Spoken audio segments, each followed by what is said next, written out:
मरबे में खइबो जहरवा रे जान। डीजे कंचन राज हाजीपुर वैशाली। मरबे में खइबो जही घरे करतई पापा कनिया दाना ओही घरे तेजबौ हम अपन परानामा। जही घरे करतई पापा कनिया दाना ओही घरे तेजबौ हम अपन परानामा।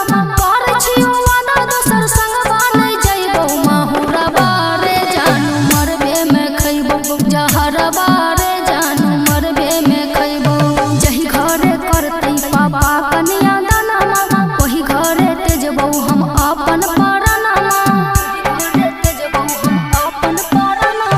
जही घरे करतई पापा कनिया दाना ओही घरे तेजबौ हम अपन परानामा। कर छियो वादा दोसर संगवा नै जइबौ माहुरबा रे जानू मरबे में खइबौ जहरबा रे जानू मरबे में खइबौ।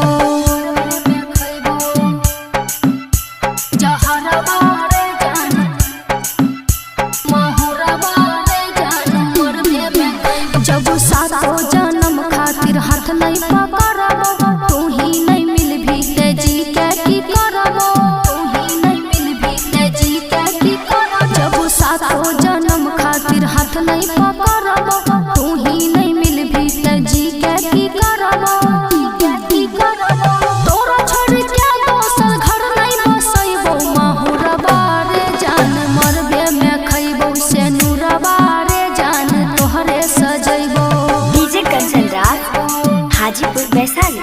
जहरबा रे जान माहुरबा रे जान मरबे में खइबौ। रे दिल में रहै वाला तोरा के न छोड़बो वादा जे केलको रेशमा वादा के न तोड़बो।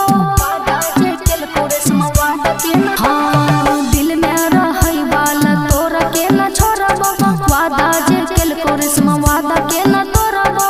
वादा के न तोड़बो जे है तो सरवन संदेशवा पठइबो माहुरबा रे जानू मरबे में खइबो ससुरबा रे जानू तोरे संग जइबो। Recording by Rajeev rocks film super.